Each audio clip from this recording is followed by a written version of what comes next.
Hello दोस्तों, मेरा नाम है अमरजीत कुशवाहा और मैं स्वागत करता हूं आप सभी का अपने YouTube चैनल पर। आज मैं आप सभी को इस वीडियो में प्रीपोजिशन के बारे में बतलाने वाला हूं। प्रीपोजिशन जो कि इंग्लिश ग्रामर का एक बहुत ही इम्पोर्टेंट पार्ट होता है और इससे जो है हर वर्ष एग्ज़ाम में 4 से 5 मार्क्स का क्वेश्चन ज़रूर आता है, चाहे वो किसी भी तरह का एग्ज़ाम हो, चाहे वो बोर्ड एग्ज़ाम हो या फिर कंपटीशन एग्ज़ाम हो। हर एग्ज़ाम में इंग्लिश से रिलेटेड जो है ये प्रीपोजिशन पार्ट जो है बहुत ही इंपॉर्टेंट होता है। तो चलिए इस वीडियो हम लोग जानेंगे प्रीपोजिशन को बिल्कुल डिटेल से और आगे हम लोग जो है कुछ इंपॉर्टेंट प्रीपोजिशन का यूसेज भी देखेंगे, उनका प्रयोग कहाँ कहाँ होता है। तो चलिए बिना देर के हुए स्टार्ट करते इस वीडियो को।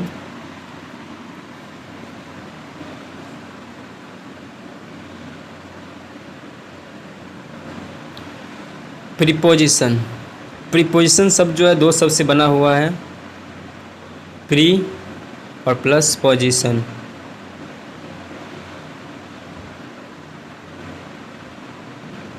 प्रीपोजिशन यानी प्री मतलब होता है पहले, पोजिशन मीन्स होता है स्थान।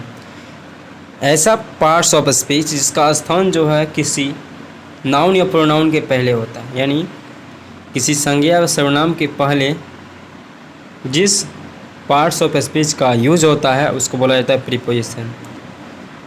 और इसका जो हिंदी में मीनिंग होता है वो होता है संबंध बोधक शब्द, यानी ऐसा शब्द जो किसी वाक्य में संज्ञा या सर्वनाम के पहले लगकर उसके क्रिया के साथ और कर्ता के साथ जो प्रत्यक्ष संबंध बतलाता है उसको प्रीपोजिशन बोला जाता है। चलिए इसका परिभाषा देख लेते हैं। Preposition is a very important part of English grammar which is used before a noun or pronoun to show a direct relation with the verb in a sentence। Preposition English grammar का वह महत्वपूर्ण भाग होता है जिसका प्रयोग किसी noun या प्रोनाउन के पहले होता है और नाउन या प्रोनाउन के पहले जब प्रयोग होता है इससे वाक्य में सब्जेक्ट के साथ वर्ब का प्रत्यक्ष संबंध जो है स्थापित होता है। इसको हम लोग जो है इस तरह से परिभाषित कर सकते हैं कि अंग्रेजी व्याकरण का वह महत्वपूर्ण भाग जिसका प्रयोग किसी नाउन या प्रोनाउन के पहले होता है और यह वाक्य में वर्ब के साथ प्रत्यक्ष संबंध बतलाता है, इसे प्रीपोजिशन कहते हैं। और हिंदी व्याकरण में यही चीज़ जो है प्रीपोजिशन कारक के रूप में पढ़ने को मिलता है। तो कारक में जो 8 कारक है वो अलग है और ये इंग्लिश का जो है ये भी एक तरह का कारक ही है और इसको संबंध बोधक शब्द बोलते हैं, प्रीपोजिशन बोलते हैं। और यह जो है यह भी कारक की तरह ही काम करता है, लेकिन इसमें प्रीपोजिशन जो है कई सारे हैं, लेकिन वो हिंदी में 8 ही हैं कारक। तो चलिए अब कुछ एग्जाम्पल देख लेते हैं।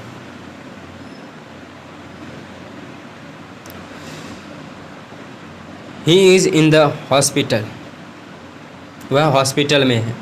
यहाँ पे इन का प्रयोग हुआ, इनका मतलब होता है में, और में शब्द जो अगर हिंदी में देखेंगे तो वो आ जाता है अधिकरण जिसका चिन्ह होता है में पे पर।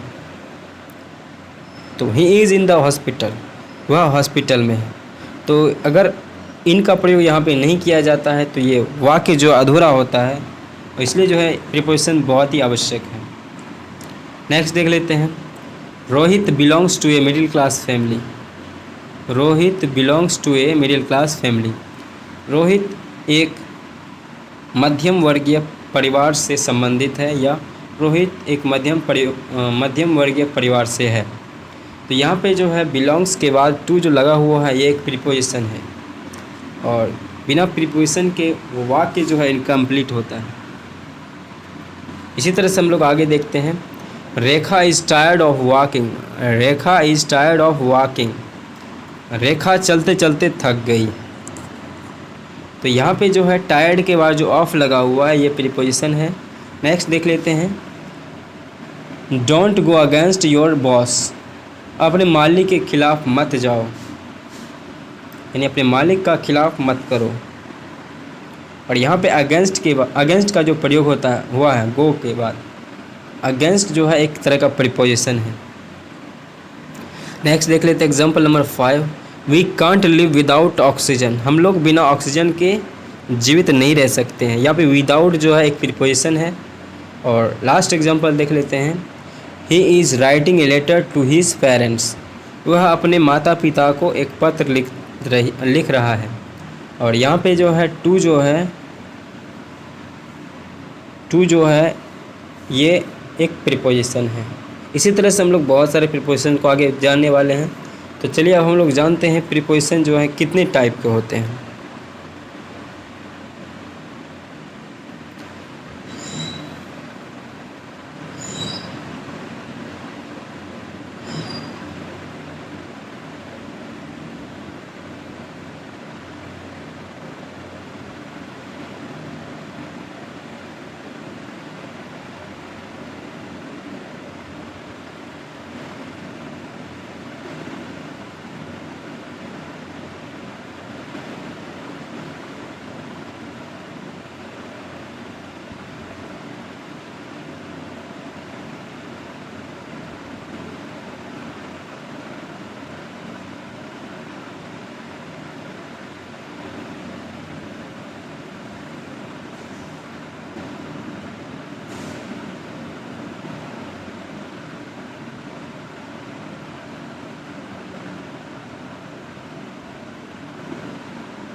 तो चलिए अब हम लोग देख लेते हैं टाइप्स ऑफ प्रीपोजिशन, यानी प्रीपोजिशन कितने टाइप के होते हैं। There are 3 types of preposition, यानी प्रीपोजिशन 3 टाइप के होते हैं। फर्स्ट होता है सिंपल प्रीपोजिशन एंड सेकेंड होता है कंपाउंड प्रीपोजिशन और थर्ड होता है फ्रेज प्रीपोजिशन। तो चलिए अब हम लोग बारी बारी से 1 बाय 1 करके समझते हैं इनको। बहुत इजी है, ज़्यादा कॉम्प्लेक्स नहीं है। फर्स्ट प्रीपोजिशन जो है वो है सिंपल प्रीपोजिशन, यानी साधारण preposition. A type of preposition which is made of only 1 syllable that is called simple preposition, यानी वैसे प्रीपोजिशन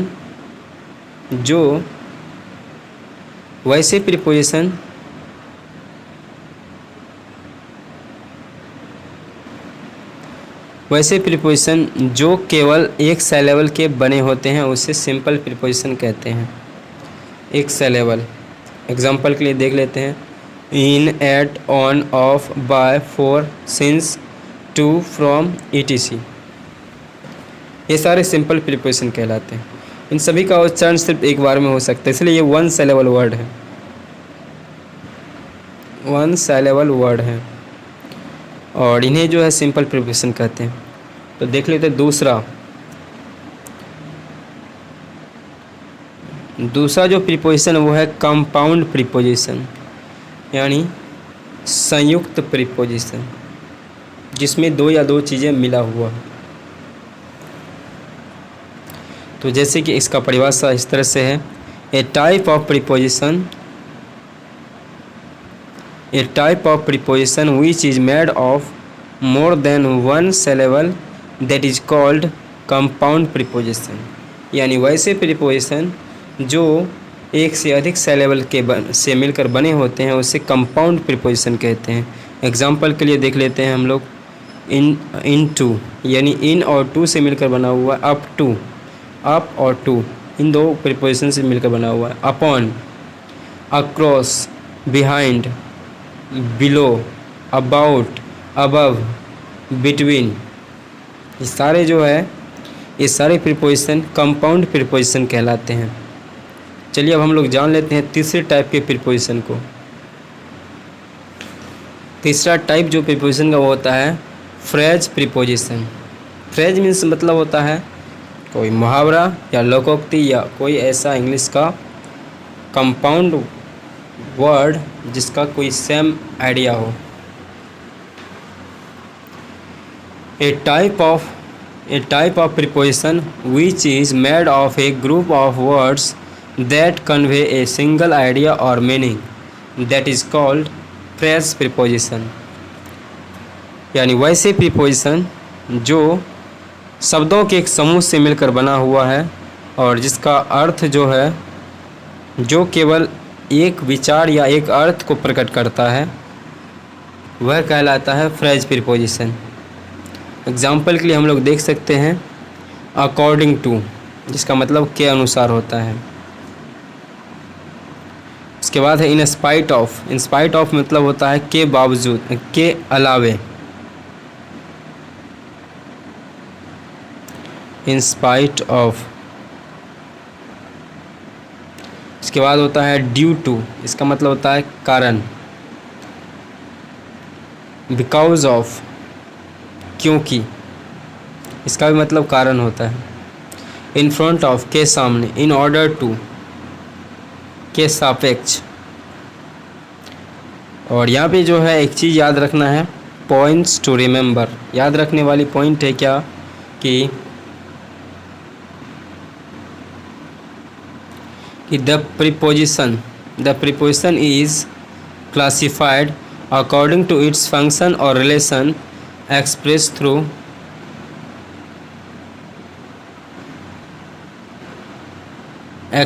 through these। तो कहा जाता है कि प्रीपोजिशन जो है प्रीपोजिशन वो उनके फंक्शन के द्वारा या वाक्य में जो उनके रिलेशन है उस आधार पे उनको जो है इन 3-4 पार्ट में भी बांटा जा सकता है। ऐसा भी बांटा जाता है जैसे कि प्रीपोजिशन ऑफ टाइम।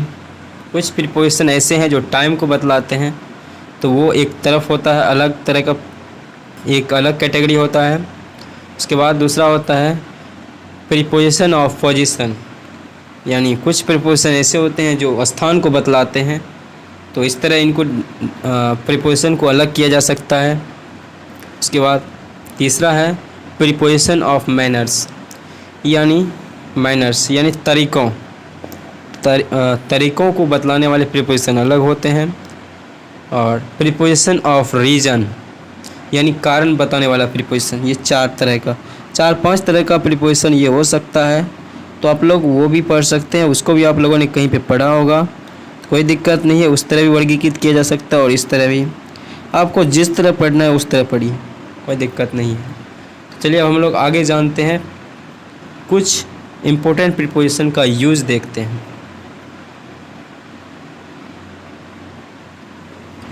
तो आ चुका है सबसे पहला प्रीपोजिशन, वो है एट।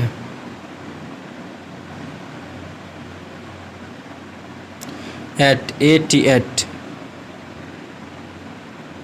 पहला प्रीपोजिशन है एट, जिसका मतलब जो है आप सभी को मालूम होगा, एट का मतलब होता है पर।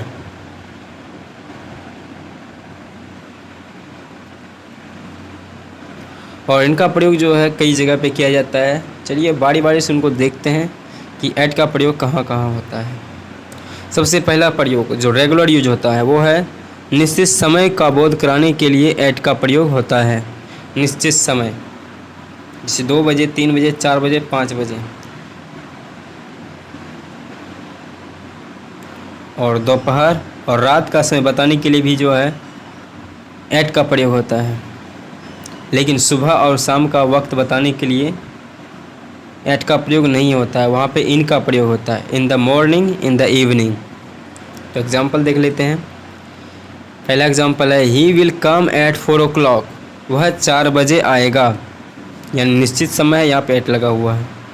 दूसरा example he cam at noon और नाइट, वह दोपहर में या रात में आया, तो यहाँ पे जो है एट का प्रयोग हुआ है। नेक्स्ट एग्जाम्पल नेक्स्ट यूज देख लेते हैं एट का, वो है छोटे स्थान, यानी छोटे स्थान स्मॉल प्लेस को डिनोट करने के लिए, छोटे स्थान का बोध कराने के लिए एट का प्रयोग होता है।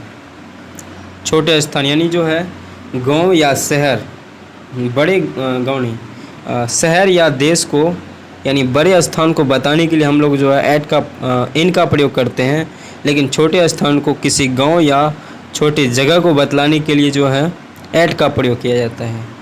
जैसे कि हम लोग देख सकते हैं ही लिव एट रामपुर, वह रामपुर में रहता है, यहाँ पे एस हो जाएगा, ही लिव्स एट रामपुर, क्योंकि थर्ड पर्सन है। उसके बाद दूसरा है ही इज़ एट होम, वह घर पर है। तीसरा है माई सन इज़ एट स्कूल, मेरा बेटा स्कूल में है। तो ये सारे जो है एट का प्रयोग है। और आगे देखते हैं तीसरा जो प्रयोग है एट का, वो कहाँ होता है, वो है प्राइस बताने के लिए, यानी कीमत बताने के लिए, रेट दर बताने के लिए, या स्पीड बताने के लिए, किसी गाड़ी का स्पीड यानी जो है गति बतलाने के लिए भी जो है एट का प्रयोग होता है। एग्जाम्पल के लिए देख सकते हैं कि राइस सेल्स एट 10 रुपीज़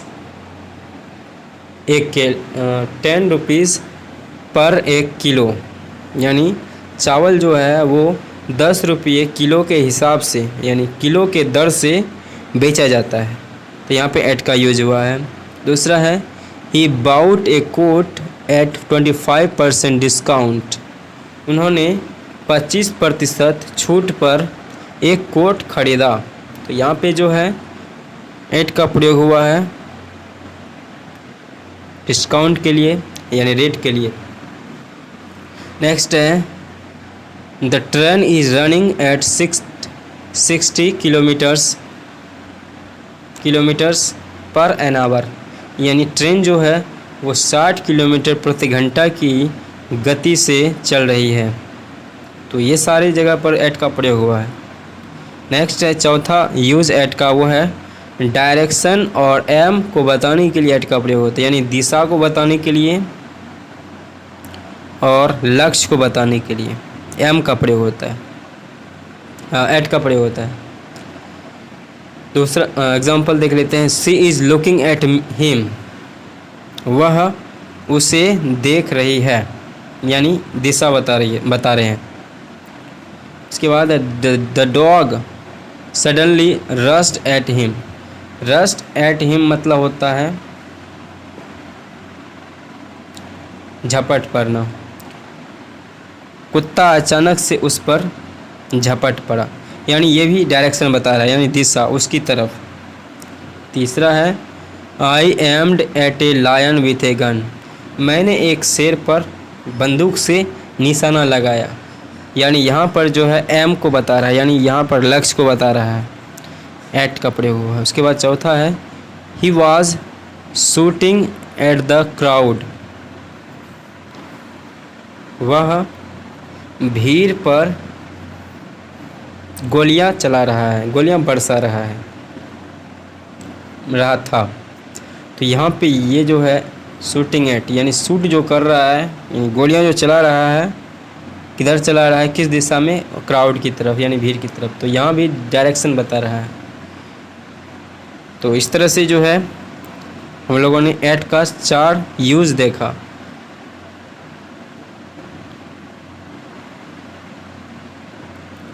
अब हम लोग देख लेते हैं use of preposition in, I N in. इनका मतलब होता है अंदर, या इनका मतलब में भी होता है, इनका मतलब में। चलिए देखते इसका जो है यूज़। और इन जो है एक बहुत ही बेहतरीन प्रीपोजिशन है, इसका रेगुलर यूज़ है, बहुत सारा यूज़ है इनका।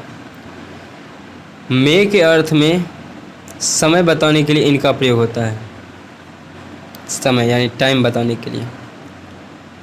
He will come in 4 days, वह 4 दिनों में आएगा। दूसरा एग्जांपल है ही प्ले इन द मॉर्निंग और इवनिंग, वह सुबह में या शाम में खेलता है। तो यहाँ पे सुबह या शाम का टाइम बता रहा है, तो इसके लिए इन का प्रयोग हुआ है। Sir please take medicine in time, कृपया समय पर दवा लीजिए। यहाँ भी जो है समय बता रहे हैं, तो यहाँ पे इनका प्रयोग हुआ है। चौथा है it is hot in summer, गर्मी के मौसम में गर्मी होती है। इजी है, यहाँ पे मौसम एक समय है, वो जो है इसलिए इनमें इनका प्रयोग हुआ है। उसके बाद दूसरा यूज़ है बड़े स्थान का बोध कराने के लिए इनका प्रयोग होता है। जैसे एट का प्रयोग छोटे स्थान को बतलाते हैं, वैसे इनका प्रयोग जो है बड़े स्थान को बताने के लिए करते हैं। जैसे वी लिव इन इंडिया, हम लोग भारत देश में रहते हैं, भारत एक बड़ा देश है, इसके लिए।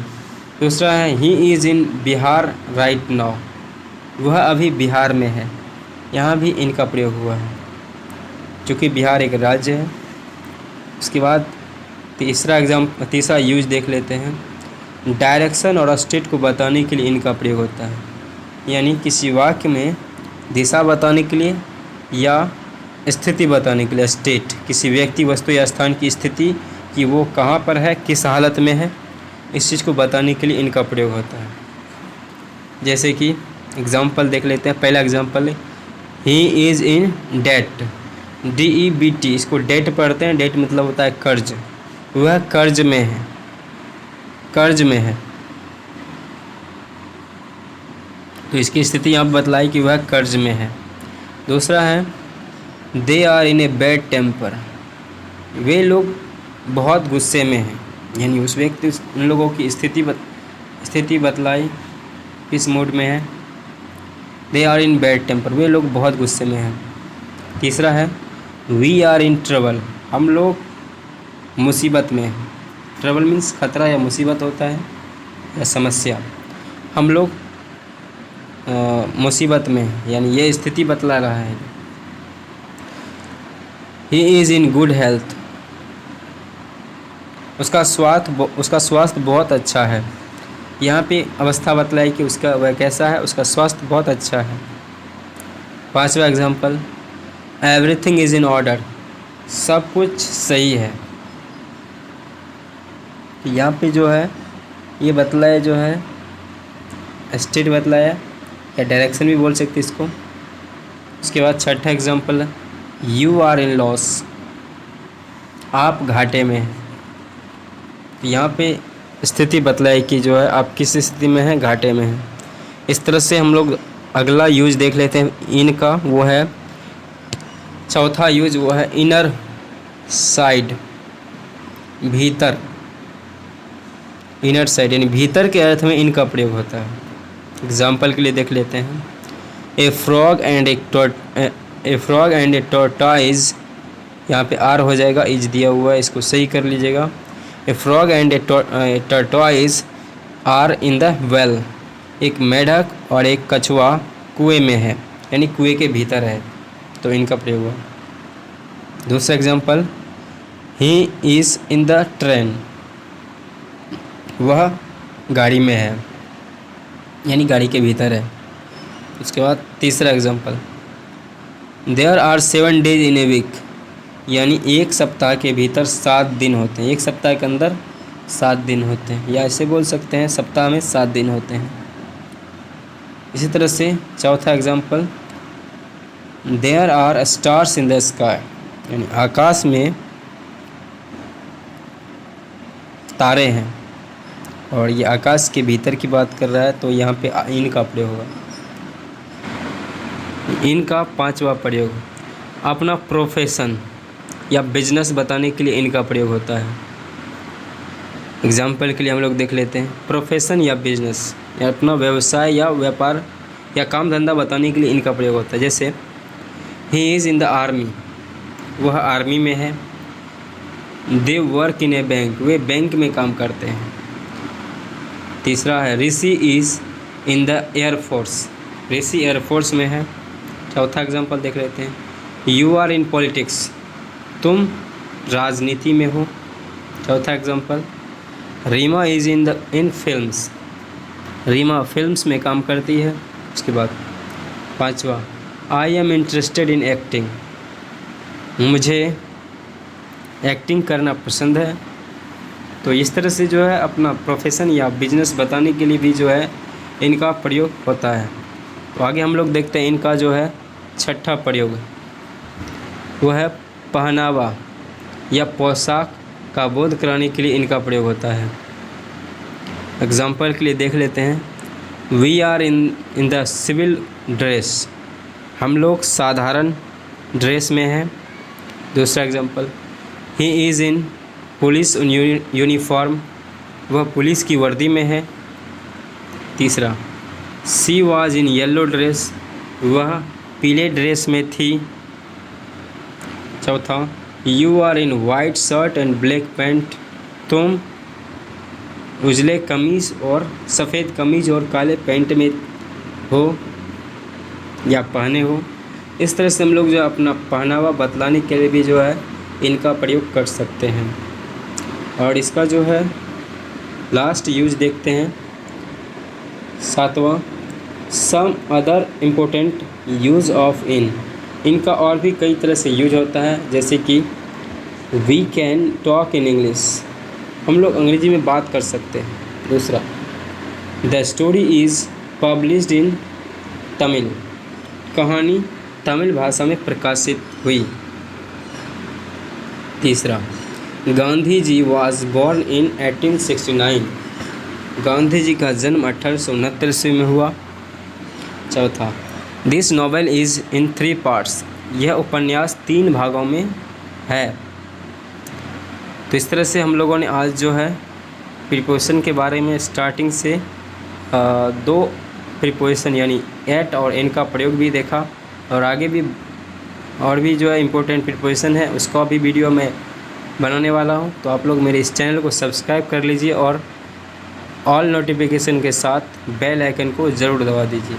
तो मिलते हैं अगले वीडियो में, तब तक के लिए be positive and be happy. और वीडियो को लास्ट तक देखने के लिए आप सभी का धन्यवाद।